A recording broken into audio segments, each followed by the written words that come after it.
ॐ भूर्भुवः स्वः तत्सवितुर्वरेण्यं भर्गो देवस्य धीमहि धियो यो नः प्रचोदयात्. ॐ शान्ति शान्ति शान्ति. This is the second video explaining self-enquiry of Bhagwan Sri Ramana Maharshi.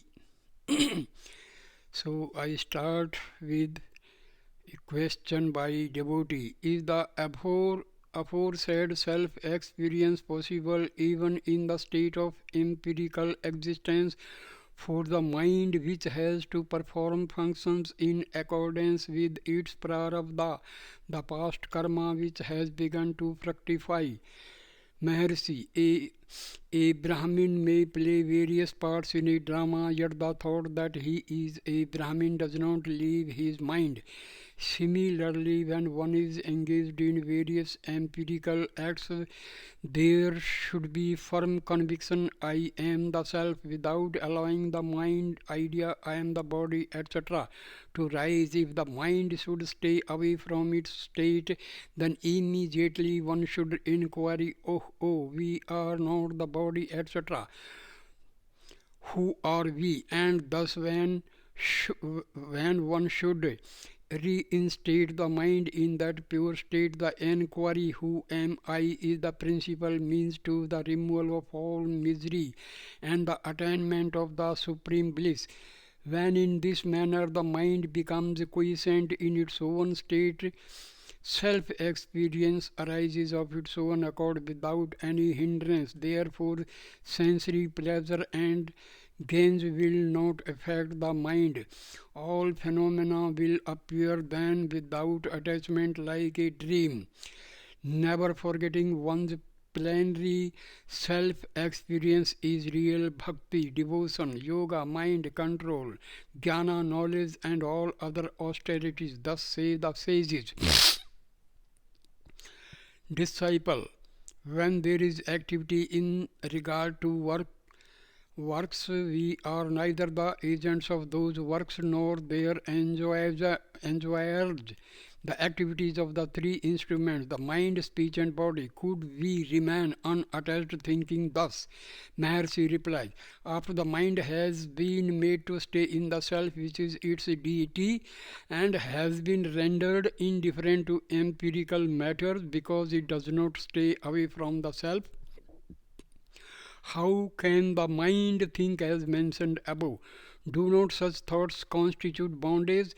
When such thoughts arise due to residual impressions, vasanas, one should restrain the mind from flowing that way, endeavor to retain it in the self state and make it turn indifferent to empirical matters.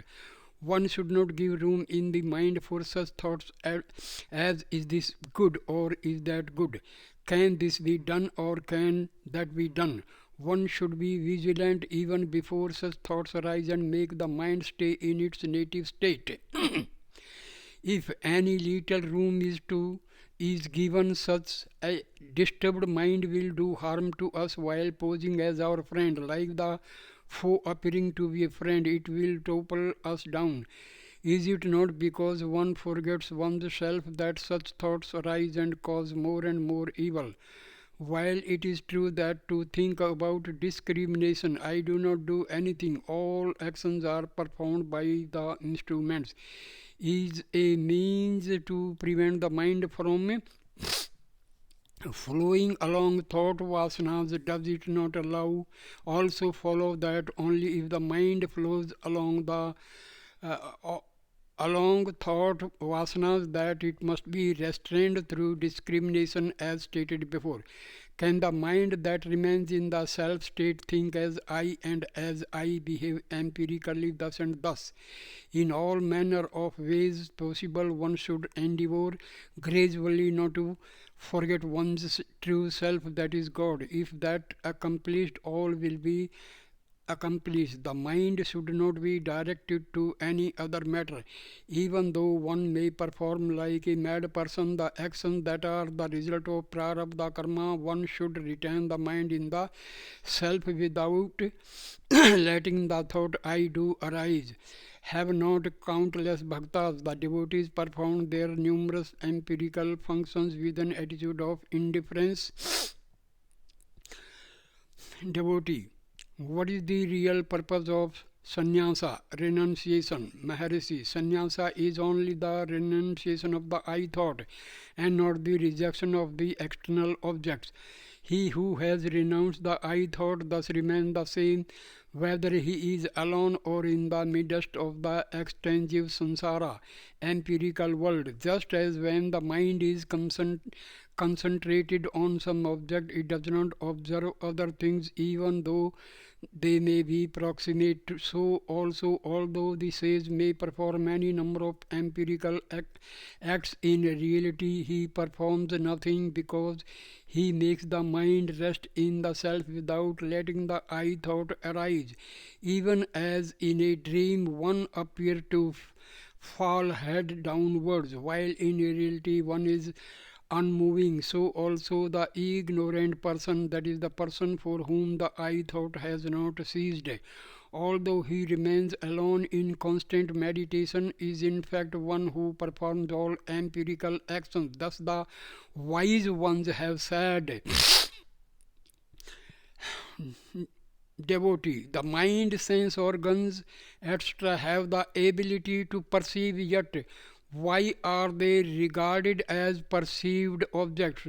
Maharshi, drik, knower, drishya, known. 1. The seer, drishya, pot, the seen object. Further. 2. The eye organ, that is knower, and body, pot, etc. drishya. Third, the sense of sight, that is the knower, and non-object is the eye organ. Fourth, the mind, that is the knower, and the sense of sight, that is the non-object. Fifth, the individual soul, knower, and mind is the non-object. Sixth, consciousness, the self, that is the knower, and the individual soul, that is the non-object. As shown in the above scheme, since we, the consciousness, know all objects, we are said to be drik, knower. The categories ending with the pot are the objects seen, since they are what are known. In the table of knowledge, ignorance, that is knower known, given above, among the knowers and objects of knowledge, it is seen that one is knower in the relation to another. Yet, since that one is object in relation to another, none of these categories is in reality the knower. Although we are said to be the knower because we know all and not the known. Because we are not known by anything else, we are said to be the knower only in relation to the known objects. In truth, however, what is called the known is not apart from us, and so we are the reality that transcends those two, the knower and the known. All the others fall within the knower-known categories. Devotee, how do egoity, soul, self and Brahma come to be identified? Like those who listen to a story with their attention fixed elsewhere, the mind whose residual impressions have worn away does not really function even if it appears to do so. The mind that is not free from residual impressions really functions even if it does not appear to do so. This is like those who, while remaining stationary, imagine in their dream that they climb up a hill and fall therefore. So, devotee, how do egoity, soul, self and Brahma come to be identified? Maharshi reply, the example, 1. The iron ball, 2. And the exemplified is egoity. 2. The heated iron ball, exemplified is the soul which appears as a superimposition of the self. Third, the fire that is in the heated iron ball, exemplified the light of consciousness, that is the immutable Brahma, which shines in the soul everywhere. Fourth, the flame of fire which remains as one, exemplified the all-pervading Brahma which remains as one.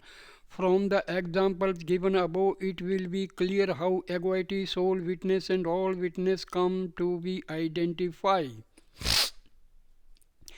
Just as in the wax lump, that is with the smith, numerous and varied metal particles lie included, and all of them appear to be one wax lump, so also in deep sleep the gross and subtle bodies of all the individual souls are included in the cosmic Maya, which is nescience of the nature of sheer darkness, and since the souls are resolved in the self becoming one with it, they see everywhere darkness alone. From the darkness of sleep, the subtle body with equity, and from that equity, the gross body arise respectively. Even as the equity arises, it appears superimposed on the nature of the self, like the heated iron ball. Thus, without the soul, jiva, which is the mind or equity that is conjoined with the consciousness light, there is no witness of the soul, with the self, and without the self there is no Brahma, that is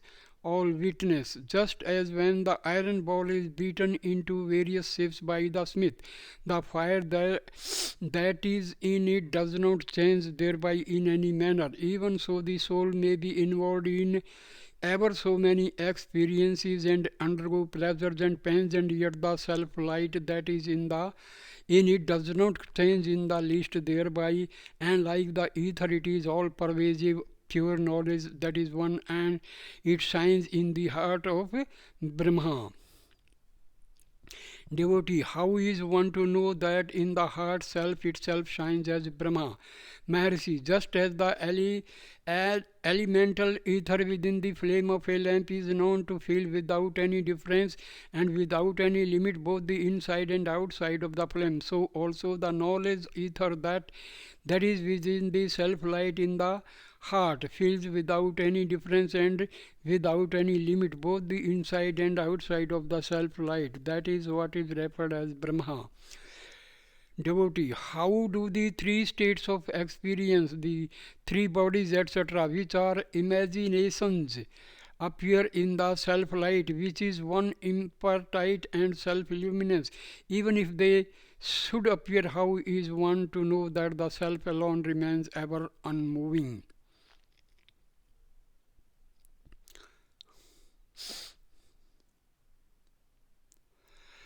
Example, the exemplified lamp, the example lamp exemplified the self. So the door exemplified is sleep, the doorstep exemplified is Mahatattva. Example, the inner wall exemplified nescience or the causal body. Example, the mirror exemplified the equity. Example, windows exemplified the five cognitive sense organs. Example, the inner chamber exemplified deep sleep in which the causal body is manifest. Example, the middle chamber exemplified dream in which the subtle body is manifest. Example, the outer court exemplified waking state in which the gross body is manifest.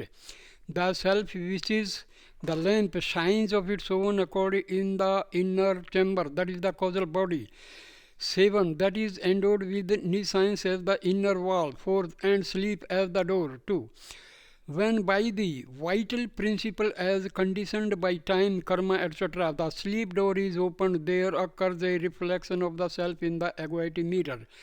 What is placed next to the doorstep? Mahatattva. The equity mirror thus illumines the middle chamber, that is the dream state, and through the windows, which are the five cognitive sense organs, the outer court, that is waking state. When again by the vital principle as conditioned by time, karma, etc., the sleep door gets shut, the equity ceases along with waking and dream, and the self alone ever shines. The example just given explains how the self is unmoving, how there is difference between the self and egoity, and how three states of experience, the three bodies, etc., appear. Devotee, although I have listened to the explanation of the characteristics of inquiry in such great detail, my mind has not gained even a little peace. What is the reason for this? Maharishi, the reason is the absence of strength or one-pointedness of the mind. Devotee, what is the reason for the absence of mental strength? Maharishi, the means that make one qualified for inquiry are meditation, yoga, etc. One should gain proficiency in these through graded practice and thus secure a stream of mental moods that is natural and helpful. When the mind that has in this manner become ripe listens to the present inquiry, it will at once realize its true nature, which is the self, and remain in the perfect peace without deviating from that state. To a mind which has not become ripe, immediate realization and peace are hard to gain through listening to inquiry. Yet if one practices the means for mind control for some time, peace of mind can be obtained eventually. Devotee, of the means of mind control, which is of the most important? Maharishi, breath control is the means for mind control. Devotee, how is breath to be controlled? Maharishi, breath can be controlled either by absolute retention of breath, kevala kumbhaka, or by regulation of breath, pranayama. Devotee, what is absolute retention of breath? Maharishi, it is making the vital air stay firmly in the heart even without exhalation and inhalation. This is achieved through meditation on the vital principle, etc. Devotee, what is regulation of breath? Maharishi, it is making the vital air stay firmly in the heart through exhalation, inhalation, and retention according to the instructions given in the yoga text. Devotee, how is breath control the means for mind control? Maharishi, there is no doubt that breath control is the means for mind control because the mind, like breath, is part of air, because the nature of mobility is common to both, because the place of origin is the same for both, and because when one of them is controlled, the other gets controlled. Devotee, since breath control leads only to quiescence of the mind, manolaya, and not its destruction, that is manonasa, how can it be said that breath control is the means for inquiry which aims at the destruction of mind? Maharishi, the scriptures teach the means for gaining self-realization in two modes, as the yoga with 8 limbs, Ashtanga yoga, and as knowledge with 8 limbs, Ashtanga jnana, by regulation of breath, pranayama, or by absolute retention thereof, kevala kumbhaka, which is one of the limbs of yoga, and mind gets controlled without leaving the mind at that. If one practices the further discipline such as withdrawal of the mind from external objects, pratyahara, then at the end self-realization, which is the fruit of inquiry, will surely be gained. Devotee, what are the limbs of yoga? Maharishi, yama, niyama, asana, pranayama, pratyahara, dharana, dhyana, and samadhi. Of these, number 1, yama. This stands for the cultivation of such principles of good conduct as non-violence, ahimsa, truth, satya, non-stealing, asteya, celibacy, brahmacharya, and non-possession, apragraha. Second, niyama. These stands for the observance of such rules of good conduct as purity, socha, containment, santosha, austerity, tapas, study of the sacred text, swadhyaya, and devotion to God, Isvara, pranidhana. Third, asana. Of the different postures, 84 are the main ones. Of these, again with Simbha, Bhadra, Padma, and Siddha are said to be excellent. Of these two is only Siddha that is the most excellent, thus the yoga text declare.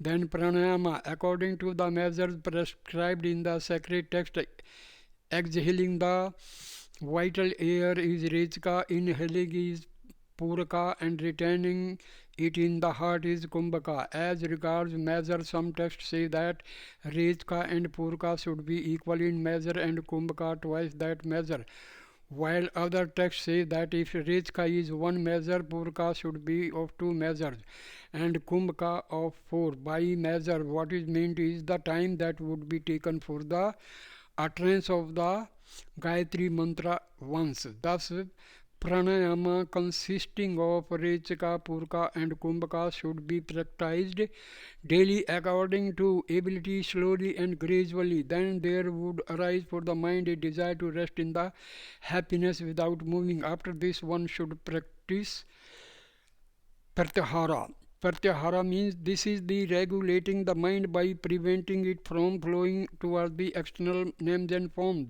The mind which had been till then distracted now becomes controlled. The names and forms, the mind. The aids in this respect are meditation on the Parnava, fixing the attention betwixt the eyebrows. Third, looking at the tip of the nose. Fourth, reflection on the nada. The mind that has thus become one-pointed will be fit to stay in the place. After this, dharana should be practiced. Dharana, this is fixing the mind in a locus which is fit for meditation. The loci that are eminently fit for meditation are the heart and Brahmarandra, aperture in the crown of the head. One should think that in the middle of the eight-petaled lotus and is at this place there shines like a flame the deity which is the self, that is Brahma, and fix the mind therein. After this one should meditate. Dhyana, this is meditation through the I and he thought that one is not different from the nature of the aforesaid flame. Even thus, if one makes the enquiry, who am I, then as the scripture declare, the Brahma which is everywhere shines in the heart as the self, that is the witness of the intellect. One would realize that is the divine self that shines in the heart as I. This mode of reflection is best meditation. Dhyana, this is meditation through I am he. Thought that one is not different from the nature of the aforesaid flame. Even thus, if one makes the inquiry, who am I, then as the scripture declare, the Brahma which is everywhere shines in the heart as the self, that is the witness of the intellect. One would realize that is the divine self that shines in the heart I. This mode of reflection is the best meditation. Samadhi. As a result of the fruition of the aforesaid meditation, the mind gets resolved in the object of meditation without harboring the ideas I am such and such, I am doing this and this. This subtle state in which even the thought I disappears is samadhi. If one practices this every day, seeing it to it that sleep does not supervene, God will soon confer on one of the supreme state of quiescence of mind. Devotee, what is the purpose of teaching that in Pratyahara one should meditate on the Parnava? Maharshi, the purport of prescribing meditation on the Parnava is this.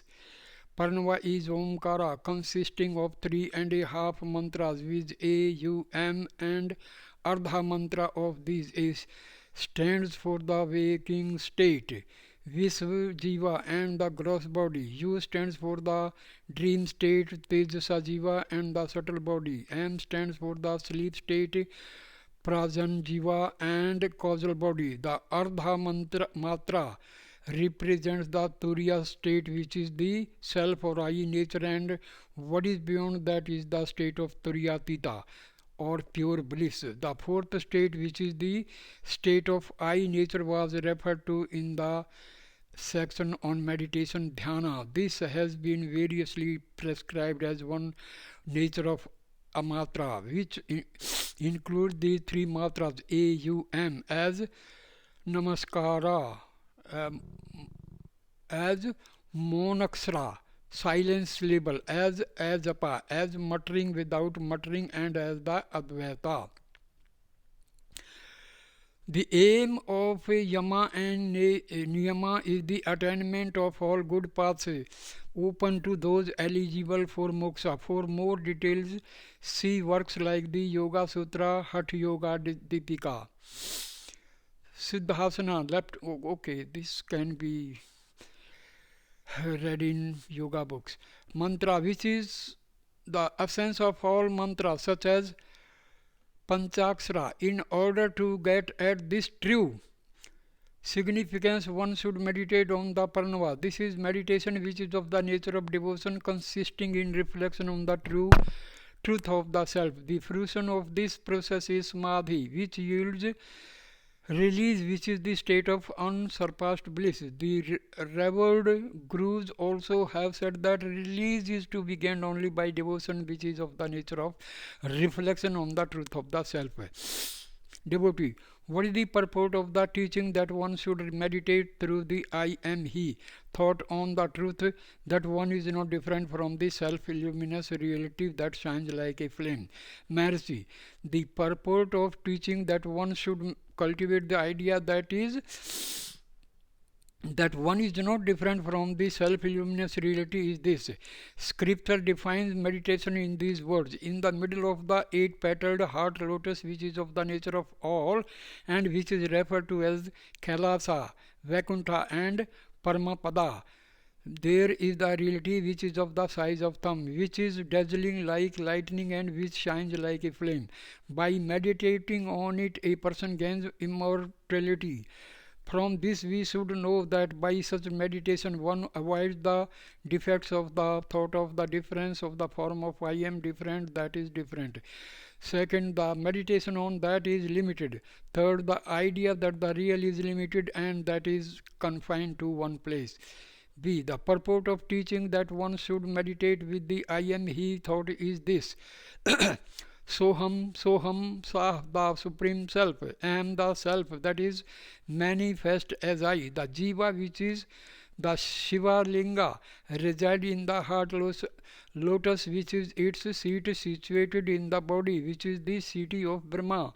The mind, which is of nature of equity, goes outward identifying itself with the body, etc. Now the mind should be resolved in the heart, that is I sense, that is placed in the body, etc. should be got rid of.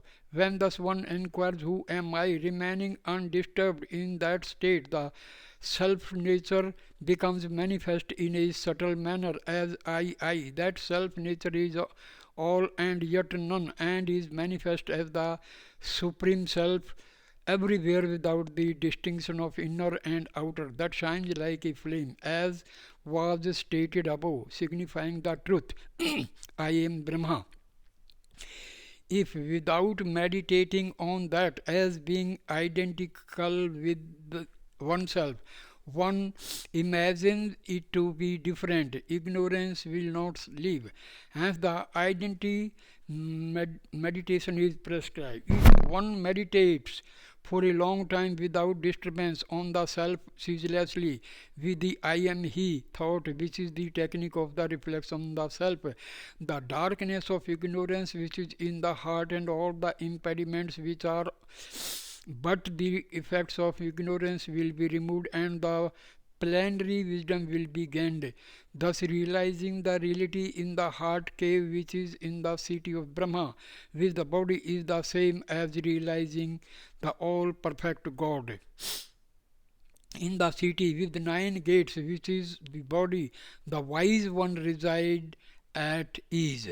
The body is the temple, the Jiva is God Shiva. If one worships him with the I am He thought, one will gain release. The body, which consists of 5 seats, is the cave. The Supreme that resides there is the Lord of the cave. Thus the scriptures declare, since the self is the reality of all the gods, the meditation on the self, which is oneself, is the greatest of all meditations. All other meditations are included in this.